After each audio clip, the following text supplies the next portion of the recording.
ಸೌತೆಕಾಯಿ ಬೆಳೀತಾ ಇದ್ದೀನಿ.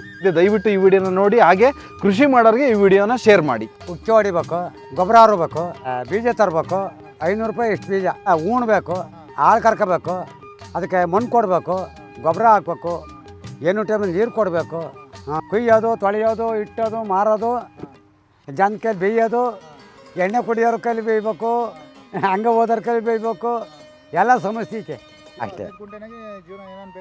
ಹಾಂ, ಬೆಳ್ಕೊತೀನಿ. ಹಗಲು ರಾತ್ರಿ ಹೋರಾಡ್ತೀನಿ. ವ್ಯವಸಾಯ ಮನ್ಮಕ್ಳೆಲ್ಲ ಸಹಾಯ ಅನ್ನೋ ಗಾದೆ ಹೊರಟೋಯ್ತು. ಕೇವಲ ಒಂದು 12 ಕುಂಟೆ ಜಮೀನಲ್ಲಿ ನೋಡಿ ಈ ಥರದೊಂದು ಸೌತೆಕಾಯಿ ಮಾರಿ ಕೈ ತುಂಬ ಸಂಪಾದನೆ ಮಾಡ್ತಾವ್ರೆ. ಒಂದಷ್ಟು ಜಮೀನಿದ್ರೆ ಸಾಕು, ಇದ್ರಲ್ಲಿ ಏನೂ ಆಗಲ್ಲ ಅಂತ ಬೆಂಗಳೂರಿಗೆ ಹೋಗೋರು ದಯವಿಟ್ಟು ವಿಡಿಯೋ ನೋಡಿ. ಹಾಂ, ರೈತರು ಚೆನ್ನಾಗಿ ದುಡ್ಡು ಮಾಡ್ತಾರೆ ಅಂತಾರೆ. ಮತ್ತೆ ಎಲ್ಲ ಅಲ್ಲ ಮಾಡೋರು ಮಾಡ್ತಾರೆ, ಮಾಡ್ತಿದ್ದಾರೆ, ಇನ್ನೇ ಮಾಡ್ತೀರಿ. ನೀವು ಎಷ್ಟು ಕುಂಟೆ ಹಾಕಿರೋದು ಇದು? ಅದು 15 ಕುಂಟಿಗೆ. ಎಷ್ಟಾಯ್ತು ಅಮೌಂಟ್ ಎಲ್ಲ? ಅಮೌಂಟ್ ಎಲ್ಲ ಒಂದು 20,000 ಖರ್ಚಾಯ್ತೆ, ಓಕೆ.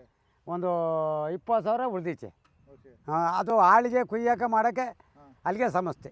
ಈಗ 15 ಕುಂಟೆ ಅಲ್ಲ ಇದು? 15 ಕುಂಟೆ. 15 ಕುಂಟೆಗೆ ಎಷ್ಟು ಲಾಭ ಮಾಡ್ಬೋದು ಬೇರೆಯವ್ರು ಬೆಳೀತಾರೆ ಅದು ಅವರು ಏನಾದರೂ ಅಷ್ಟೇ ಮಾಡೋದು. 40,000. ಅಂದರೆ ಇಪ್ಪತ್ತು ಬೀಜ ಹಾಕಿ ಉಟ್ಕೊಳತ್ತೇನೋ. ನಮ್ಮ ಮೆಡಿಸನ್ ಇದನ್ನ ಔಷಧಿ ಹಾಕ್ಬೇಕಾ?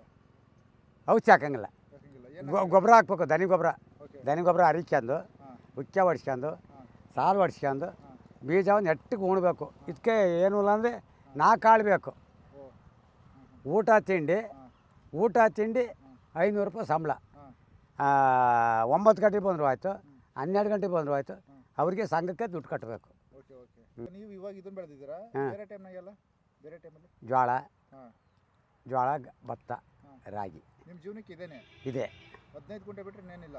ಇಲ್ಲ, 15 ಕುಂಟೆ ಅಷ್ಟೇ ನಿಮ್ಮದು? ಅಷ್ಟೇ. 15 ಕುಂಟೆನಾಗೆ ಜೀವನ ಏನೇನು ಬೇಕೋ ಬೆಳ್ಕೊಂತೀರಾ? ಹಾಂ, ಬೆಳ್ಕತ್ತೀನಿ. ಹಗಲು ರಾತ್ರಿ ಹೋರಾಡ್ತೀನಿ. ನೀವು ಬೇರೆ ಕೆಲಸಕ್ಕೆಲ್ಲ ಹೋಗಿಲ್ಲ? ಹೋಗ್ತೀನಿ. ಹಾಂ. ಇದಿಲ್ದತ್ತಾಗ ಇನ್ನೇ ಮಾಡಲಿ, ಜೀವನ ಆಗ್ಬೇಕಲ್ಲ ನಮ್ಮದು. ಬೋರ್ ಹಾಕ್ಸಿದ್ದೀರಾ? ಹಾಂ, ಬೋರ್ ಐತೆ. ಹಾಂ. ಇದು ಬೋರಿಗೆ ನೆಚ್ಕೊಂಡ್ರೆ ಬೆಸ್ಟ್, ಮಳೆ ನೆಚ್ಕೊಂಡ್ರೆ ಬೆಸ್ಟ್? ಇದು ಮಳೆ ನೆಚ್ಕೊಂಡ್ರೆ ಬೆಸ್ಟ್. ಹೌದು, ಯಾಕೆ? ಇದು ಟೈಮಲ್ಲಿ ಕರೆಂಟ್ ಕೊಡ್ತಾರೆ, ಕರೆಂಟ್ ಹೋಗ್ತೈತೆ, ಕಂಬಿದು ಹೋಗ್ತವೆ, ಗಾಳಿ ಮಳೆ, ಈ ಬೆಳೆ ಎಲ್ಲ ಒಣಗಿ ಹೋಗ್ತೈತೆ. ಮಳೆ ಆದರೆ 6 ತಿಂಗಳಿಗೆ 3 ತಿಂಗಳಿಗೆ ಮಳೆ ಆಗ್ತಾ ಇರುತ್ತೆ, ಜೀವನ ಮಾಡ್ತಾ ಇರ್ತೀವಿ. ರೈತರ ಜೀವನ ಕಷ್ಟ ಹಂಗಾದ್ರೆ? ಮತ್ತು ಕಷ್ಟ ಅಲ್ವಾ? ನೀವೇ ಯೋಚನೆ ಮಾಡಿ. ಹೌದು. ಮತ್ತೆ ಹಿಂಗೆ ಯಾರು? ಸೌತೆಕಾಯಿನ ಮಂಡಿಗೆ ಹಾಕ್ತೀವಿ. 300, 200, 150 ಕೆಲವು ದುಡ್ಡು ಹಾಸನಕ್ಕೆ. ಸ್ವಲ್ಪ ಇಟ್ಕೊತೀವಿ ಬೇಕಾದವರಿಗೆ. ಈ ರೈತ ಶಿವಗೌಡ ಅಂತ ಹೇಳ್ಬಿಟ್ಟು ಒಂದು ಚಿಕ್ಕ ಇದರಲ್ಲಿ 12 ಕುಂಟೆನಲ್ಲಿ ಸೌತೆಕಾಯಿ ಹಾಕಿದ್ದಾರೆ, ಪಕ್ಕದಲ್ಲಿ ಮಿರ್ಚಿ ಹಾಕಿದ್ದಾರೆ. ಇದರಲ್ಲೇ ಕೈ ತುಂಬ ಸಂಪಾದನೆ ಮಾಡ್ಕೊಂಡು ಹಳ್ಳಿಲಿ ಸುಂದರ ಬದುಕನ್ನು ಕಂಡುಕೊಂಡಿದ್ದಾರೆ. ಇದಕ್ಕೆ ಏನೆಲ್ಲ ಖರ್ಚಾಯಿತು, ಏನೆಲ್ಲ ಗೊಬ್ಬರ ಹಾಕ್ಬೇಕು, ಆಮೇಲೆ ಇದಕ್ಕೆ ಔಷಧಿನೇ ಸಿಂಪಡಣೆ ಮಾಡಿಲ್ಲ, ನ್ಯಾಚುರಲ್ಲಾಗೆ ನೀರನ್ನು ಹಾಯಿಸ್ಬಿಟ್ಟು ಈ ಥರ ಬೆಳೆದಿದ್ದಾರೆ. ತುಂಬ ಚೆನ್ನಾಗಿ ಬಂದಿದೆ ಬೆಳೆ ಮಾತ್ರ. ಯಾರೆಲ್ಲ ಈ ಕೃಷಿ ಲಾಸು ಅನ್ನೋರು ಇವರು ನಿಜವಾಗ್ಲೂ ಎಕ್ಸಾಂಪಲ್ ಅಂತಲೇ ಹೇಳ್ಬೋದು. ನಾವೀಗ ಆ್ಯಕ್ಚುಲಿ ಬಂದ್ಬಿಟ್ಟು ಹಾಸನಿಂದ ಶೃಂಗೇರಿಗೆ ಹೋಗೋ ರೋಡಲ್ಲಿ ಸಣ್ಣ ಆಲೂರು ಅಂತ ಇದೆ. ಆ ಊರು ಮೇಯ್ನ್ ರೋಡ್ ಪಕ್ಕದಲ್ಲೇ ಈ ಒಂದು ತೋಟ ನೋಡಿ ಇವ್ರನ್ನ ಮಾತಾಡ್ಸೋಣ ಅಂತ ಬಂದ್ವಿ. ತುಂಬ ಅದ್ಭುತವಾಗಿ ಮಾತಾಡಿದ್ದಾರೆ. ಯಾರಿಗೆಲ್ಲ ಈ ಕೃಷಿ ಬಗ್ಗೆ ಆಸಕ್ತಿ ಇದೆ ದಯವಿಟ್ಟು ಈ ವಿಡಿಯೋನ ನೋಡಿ, ಹಾಗೆ ಕೃಷಿ ಮಾಡೋರಿಗೆ ಈ ವಿಡಿಯೋನ ಶೇರ್ ಮಾಡಿ. ಇಷ್ಟು ಚಿಕ್ಕ ತುಂಡು ಭೂಮಿ ಇಟ್ಕೊಂಡಿರೋಂಥ ಈ ರೈತ ಕುಟುಂಬ ಬೇರೆ ಉದ್ಯೋಗನೇ ಮಾಡ್ತಾ ಇಲ್ಲ, ಕೃಷಿನೇ ನಂಬಿ ಈ ಥರ ಒಂದು ಬೆಳೆಗಳನ್ನ ಬೆಳ್ಕೊಂಡು ಆರಾಮಾಗಿ ಜೀವನ ಸಾಗಿಸ್ತಾ ಇದ್ದಾರೆ.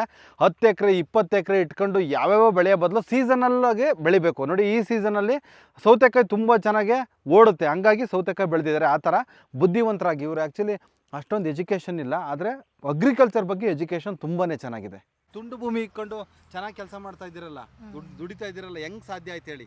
ಹೆಂಗ್ ಸಾಧ್ಯ ಆಯ್ತು? ಆಯ್ತು, ಬೆಳೆದು ನೀರ್ ಬಿಟ್ಟು. ಅಯ್ಯೋ, ತುಂಬಾ ಕಷ್ಟ ಆಯ್ತಾ ಇದು ಬೆಳೆಯಕ್ಕೆ? ತುಂಬಾ ಕಷ್ಟ ಐತೆ ಅಂದ್ರೆ ಸ್ವಲ್ಪ ಪರವಾಗಿಲ್ಲ.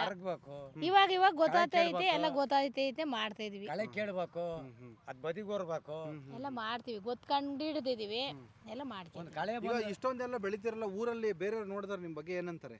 ಚೆನ್ನಾಗಿ ಕೆಲಸ ಮಾಡ್ತಾರೆ, ಚೆನ್ನಾಗಿ ಮಾಡ್ಯಾರ, ಅವ್ರೇನ್ ದುಡ್ಡು ಮಾಡ್ಕೊತಾರೆ, ಚೆನ್ನಾಗಿ ಬೆಳಿತಾರೆ, ಚೆನ್ನಾಗಿ ಇಲ್ಲೇ ಬೆಳಿತಾರೆ, ಚೆನ್ನಾಗಿ ಹಾಕ್ತಾರೆ, ದುಡ್ಡು ತಗೋತಾರೆ. ನಮ್ಮಂಗೆ ಅವರು ಮಾಡಿದ್ರೆ ಅವರು ಬರ್ತಾರೆ. ಈ ವಿಡಿಯೋ ಬಗ್ಗೆ ನಿಮ್ಗೆ ಏನು ಅನ್ಸುತ್ತೆ ಕಮೆಂಟ್ ಮೂಲಕ ತಿಳಿಸಿ, ಹಾಗೆ ಈ ವಿಡಿಯೋನ ಶೇರ್ ಮಾಡಿ.